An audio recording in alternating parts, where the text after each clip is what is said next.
part 2, interviewing Sugar Ray Norcia. Either one is acceptable, but Norcia.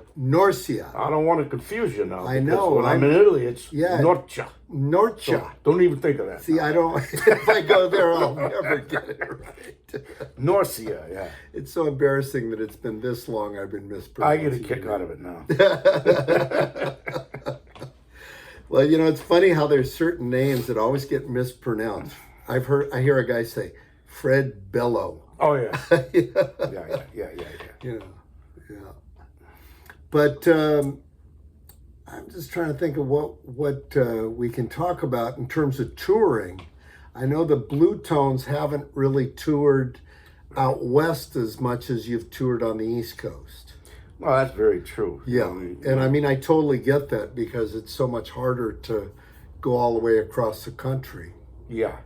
You know. Yeah, I'm not the road dog that you are, Mark. Well, most people aren't. Yeah. Most people aren't. We had some memorable trips out. I mean, I remember playing some harmonica. It wasn't a blowout, but it was a...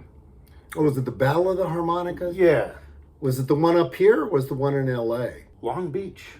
Oh, okay, yeah, that was the one in L.A. Yeah, okay, I know exactly which one. Yeah, and I remember Willie Dixon was there in the front table. Wow. You know, and William Clark was on the bill. We had a ball. So this was in the 90s, it sounds like, yeah. That's been going a long time, that one. Wow. Yeah, Yeah, kind of it sort of got carried over to another guy, took up the mantle on it. So then we, on the way over, we stopped and you mentioned Tulsa, Oklahoma. We played a place called Joey's. That was not televised, but a live radio show was going on for us. Yeah. And it became like a cult hit. Did it really? Yeah, you look it up. Again, another thing you could probably find online. I'm sure you can. Yeah. Sugar Ray and the Bluetones live at Joey's. Uh-huh. Kid Bangham was in the band, and we just happened to be that period of time, and we were smoking. You know? Yeah, just from doing a lot of dates. Yeah. We were really on top of our game. Yeah. And luckily it got recorded. Now, did you tour much in the South at all? Not really, no. Yeah. No, I mean, like I say, we were at Antone's and we went down Florida a few times. We used to always go to Charlottesville, Virginia, and, that So you guys did the Southeast fairly often. Yeah. But more the Northeast, and did you get out to the Midwest much? And Canada. Yeah. Not so much, Not so much. We didn't do a lot of traveling, so that's why, hence, I still see people like, even on this tour, I've been following you my whole life, but this is the first time I've gotten to see you. Yeah. Well, that must be rewarding. Yeah, sure. That people know you from your records, Yeah. I mean, you're certainly known as both a harmonica player and a vocalist. Would you say were you singing before you became a harmonica player, or how did that work? That's a good question because, I was just a singer and we had a harmonica player. This was before the Bluetones, Uh-huh. In the Bluetones, I was always doing both. But before that, we had a band called Arm & Hammer Blues Band, and then there was Linseed Sam and the Oilers. And I always played blues. I never played any other kinds of music. Right. But we had this hotshot harmonica player in the Arm & Hammer Blues Band. Goulven, my drummer, was still with me. That's why he's been with me for 50 years. His name, the harmonica player's name was Putz, P-U-T-Z, right? And he had Muscle White and Magic Dick, down to a T. This was a long time ago. This was, and we played Whammer Jammer every night and stuff. Right, It's cracking me up Wow. to hear Magic Dick playing and everything. Right. And he was a big fan of Muscle White's, and I was just started collecting records, and Muscle White had just a couple of records out at that time. Right. But we all admired him, and this guy was good. Okay? If you have heard him, you would go, holy shit. No, I don't think I have. He died maybe 6 months ago. Really? Wow. So I was just singing, but he missed a few gigs. I think maybe he was like drinking and he would miss a gig here and there, and I was just picking up the harmonica, so I would just try blowing on a couple tunes. And it got to the point where the band goes, "Hey, we don't need putts." Right. You sound pretty damn good. Right. Wow. Yeah. So you got pretty serious with it right away, it sounds like. Yeah. My dad played harmonica really well, not just a little bit, but he didn't bend notes. Did he play chromatic or was it diatonic? He didn't play blues. I think he could dabble on the chromatic, yeah. Uh-huh. But he played diatonic, country western, sitting around a campfire type of things, and he'd imitate trains and wolf sounds and howls and things like that. And man, I blew his mind when I started bending notes. Wow. Tried to teach him, but it was just, he's like, I can't get that. Yeah. Well, that's great. Yeah. So did your dad sing as well? Yeah, he was a music teacher. He was a vocalist and taught in the school systems for like 30 years. Did he kind of show you how to sing? Well, I used to sit in. He used to babysit me while he was giving lessons at our home. He gave really? Private lessons too, Oh, okay. So from the age of like 3, through osmosis, I'd watch him give lessons. Right. I never really took lessons from him. I was just that kind of kid. I don't want to take lessons from my father. But I would be there while he did give lessons, so I learned a lot. And he wrote a book called The Voice. Really? Wow. So I would imagine that must have helped. Oh, man. Big time. Yeah. Big time. And like I mentioned, my mom was a singer, more a jazz singer, and my Uncle Frank on guitar, and Uncle Tony on bass. So they would rehearse at my home when I was just a toddler. So, I went to bed hearing a band rehearsing in the basement. Wow. They'd leave the instruments there during the week. Yeah. And the amps smelled like steel beer and cigarettes, I got a hook, You had an intro into the nightclub business. Yeah. And they'd leave the instruments there. So Yeah. I'd be plucking the bass and fooling around on the piano. Wow. Yeah, so, it's nice to be surrounded by music when you're No young, kidding. when you're young. Growing up, yeah, absolutely. And in school, of course, I was in all the choruses and stuff and the plays, and they'd give me the lead parts for these plays because I could sing. But that's how these long-haired, pot-smoking hippies that I went to school with, they liked my singing. They saw me singing this. Interesting. They saw me singing this, square stuff. Right, School but they plays. went, he can sing. Yeah, and they go, you ever heard Elmore James? I'm like, Elmore who? Well, we're going to bring you some records. So they brought me Big Walter. And Interesting. Little So Walter. in high school. Yeah. Wow. Thursday night, come to my house, and we're going to drink a couple of beers and see how you work out singing this stuff. Yeah. And What I'm a like, trip. I'm like, man, I dig this stuff. Yeah. Yeah. So it was an automatic attraction for you. Yeah. Yeah. What do you think it is? I mean, that really called your name on that. Yeah, it was a lot of things. I like things that's not in the mainstream. So the stuff even back... Less commercial. Yeah. Yeah. Yeah. And that really attracted me, a lot. Because I thought it was something special about the feel of the music. And I know there is. I still feel the same way. It just grabs my soul. And it did then and it does now. Yeah. I didn't know anything about Clapton and the Yardbirds and the English blues scene or anything. If it wasn't, I was pretty closed-minded, like I still am kind of today. If it wasn't Big Walter, Little Walter, Sonny Boy, I said, I Don't have much use for it. Yeah. There's a good and a bad about being that way, but it kept me focused. Yeah. So it was something, I know for me, the harmonica was a mystery. And that was something I really liked about it, is that you couldn't see anything. You couldn't see what was going on. Yeah. Like you could the guitar. Very true. I did have my father to show me, Some basic things. The tongue blocking, especially. Oh, really? Okay. Because he did that, Wow. He backed himself up with the chords on the So harp. you pretty much learned a tongue block right out the gate. Yeah, it's pretty much all I've ever done. Wow. And so when you started bending notes, were you tongue blocking?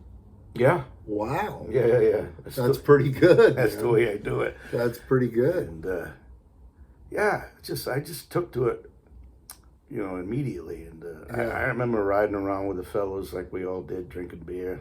Just got our licenses, and we'd find a back road, and we didn't get in a lot of trouble because we all played harp, you know?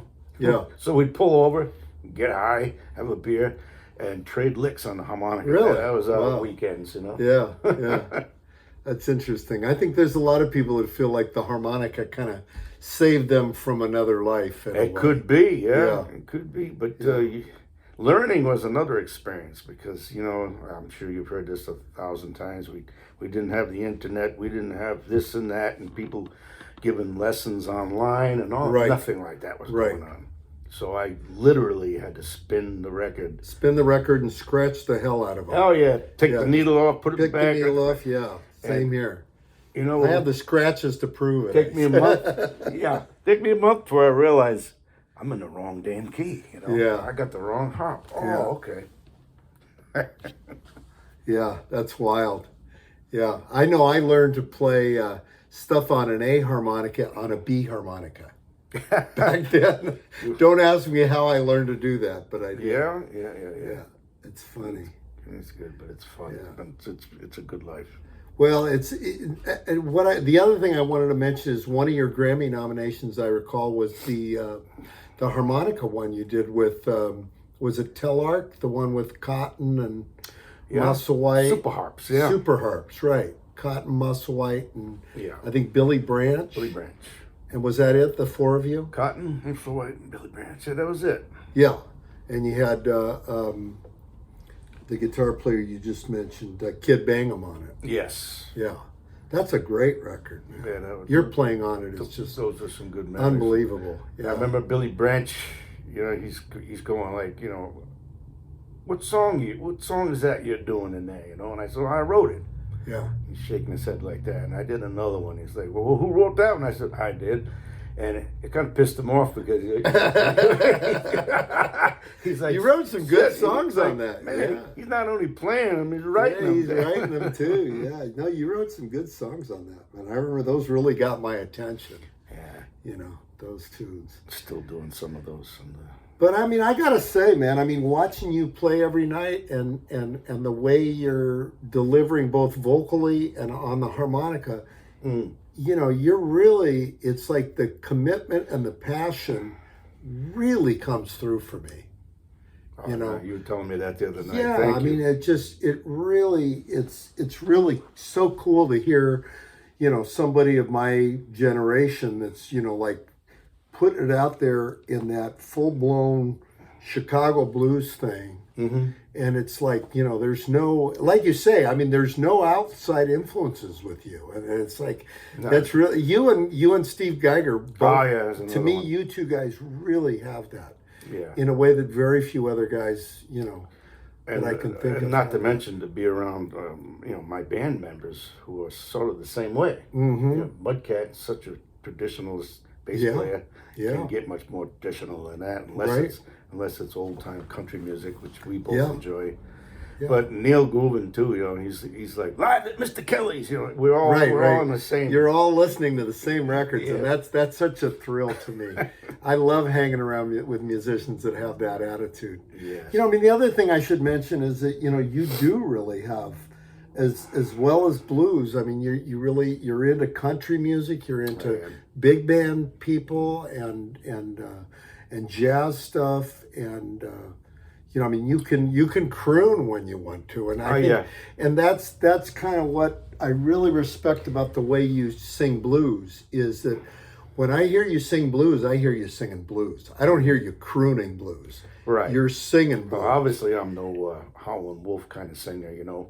Yeah, but you have a thing thing, like that. man. You have a thing that is stone blues in what you do. Good, thank you. You know, and that's a rarity because most guys I hear when they are able to croon, they end up mixing that into the blues, which for me is not as pure as what you do, and that's what I really admire about, you know, your abilities. You know, is that you're able to really keep it in that, you know, space. Sure, where it belongs. Well, yeah, But I just, you know, I don't hear very many guys that are able to achieve it like that. you know. Yeah. But, it's funny because I've had, it's a blessing and also a curse at the same time because I've done gigs. We've all done hundreds and hundreds of side gigs, and I've done a bunch of jazz gigs, singing standards, Right. Singing Cole Porter songbook and all that kind of Right. thing. And in this, little fancy restaurants, Mm-hmm. set up in the corner. I've had some good players, a guitar player and a bass and a drum usually. But I will always notice, and this is I'm not making this up. I'll sing these great pennies from heaven and all those kind of things, and and people will like it. And then I'll throw in a Sonny Boy or something, and all of a sudden everybody's taking notice, and it gets a big applause. And I'm going, see the power. That's interesting. Yeah, that's really interesting. Yeah, that you can get through to that crowd playing straight blues. Yeah. Yeah, that's I warmed them up a little bit on some that's standards, saying something. and they expected the standards, and then all of a sudden they're hearing something different. They stop what they're doing. And it really is a head turner for them. That's awesome. Yeah. That is so awesome, man. But yeah, I mean, I really do respect your abilities because there's not, and the other thing that I really dig about you, Sugar, is that you're very humble about it. And you don't flout it, like a lot of singers and performers do. That, hey man, look at me, I'm great. You've never done that, and you've never come off that way. And I think you have a big fan base of people that really respect what you do as because of that. Yeah. Yeah, well, I mean, I don't know. You stay down to earth, is what I'm saying. You should treat your fellow man like you want to be treated yourself. Right. It's as simple as that, really. Yeah. Some guy just reminded me, I think I might have read it online or something, a young musician, and he goes, I've gotten the best advice of my whole life from you. I said, really? What did I say? And he's like, well, if you're looking for somebody to play with, another a guitar player, say you're a harp player, and you're looking for somebody to play with to be in your band or whatever. I said, don't always concentrate on the best guy, the best player. Right. You got to put into the soup his personality. That's going to be just as important because you're going to have more fun out of the music. Yeah. It's going to mean more. Yeah, and when you're traveling, I mean, let's face it, man. As much as we have to travel, it's like you're going to spend a lot more time off stage with them than you are on stage. Yeah. And you want to feel good during those off stage moments. Yes, you do. You do. You certainly do. Yeah. So I mean, that to me is, I mean, and that speaks volumes for the fact you've had the same band for 45 plus years. I mean, if you weren't able to pick guys like that and you weren't able to be a good band leader, that wouldn't be the case. Yeah. Because most performers go through musicians like underwear. Crazy. Like underwear, man. Yeah, it's just, always changing them around. So, I know for me, it took me a long time to kind of get my head right about, how to deal with other musicians. It's been a learning experience. It's an art form in itself. Yes, it is. Yeah. Absolutely. You know that as well as anybody. You want to talk about the new record at all? The newest one? Yeah, I know it doesn't feel new anymore to me. It's funny because it was the one with Little Charlie. Right. And, the material that I chose it really doesn't work for my current band, So it's one of those things where... So it was kind of built around Charlie in a way? In a way. Charlie and Duke were on it. So it's a little bit of jump jazz, a little bit. Right. In there, in the mix. And so I don't play him live, Right. So it's sort of like... And then Charlie passed away. So it's sort of like it fell through the cracks a little bit. It was almost like a project in a way. Yeah. Yeah. Exactly. Yeah. Well, I don't know about you, but I know a lot of times when I do a record, I will kind of mold it according to the musicians I'm recording with, which means that it might not be something that I play all the time live. Yeah. Yeah. I have a guy in my band who he hates to play covers, I'll tell you a quick little story. Yeah. He said to me one night during the break, he's like, Sugar, can I talk to you a minute? Sure. You did like three little Walter tunes in that set. You really are not going to get anywhere playing Little Walter tunes. The very next day, me and you got nominated for a Grammy for remembering Little Walter. I called him up and I said, That's "Okay, great. what'd you tell me last night?" That's great. That's perfect, man. Yeah. Well, I mean, I think you feel the same way I do, in the sense of that when you got into this music, you kind of had this vision of, this is really the stuff I want to do. These are the artists I want to sound like, and not mimic, but play music through in Absolutely. a way, Yeah. And if because I'm the same way. I don't get tired of playing Sonny Boy or Little Walter, no, any of those. I get guys. asked that quite often. Yeah. Like, I remember you were like 20 years old. You were playing this song. Did it ever get old? Nah. It doesn't.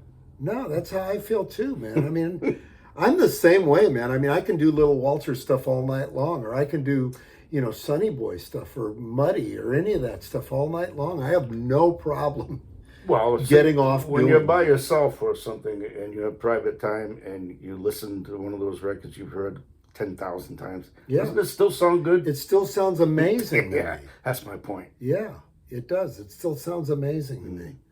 But I guess that's what makes us blues diehards.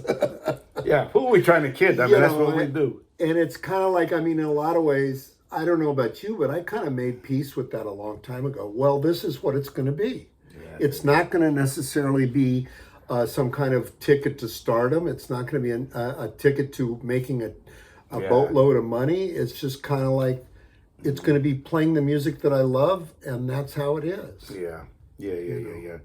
I know when I was in Roomful, a couple of times a certain member in the band, get really frustrated because we're doing well, but you see people like Huey Lewis or something, right? You see people making hits, and they were wanted that so bad it was to a fault. Yeah. So you're never going to be happy, You're right. always searching for that gold ring, and I'm like, what's wrong with what we're doing now? It's fabulous. Yeah. Yeah. Not making any money, but we're having a ball, and I'll never regret it, So I think when you take your eye off of that prize of great music, that's when it gets messed up. Exactly. And that when you can focus on that thing of, this is great music that I love, and I'm going to keep doing this, and I'm not going to pay attention to the other stuff. That seems to be the key. I think so. And like you say, you can all of a sudden get nominated for a Grammy doing the stuff what that you you love. Yeah, exactly. So yeah. Well, right on, man. It's great talking to you, Ray. You too, man. And I love working with you, and hopefully we can do a whole lot more stuff in the future, man. Keep blowing, my friend. You too, man. You too. All right, man.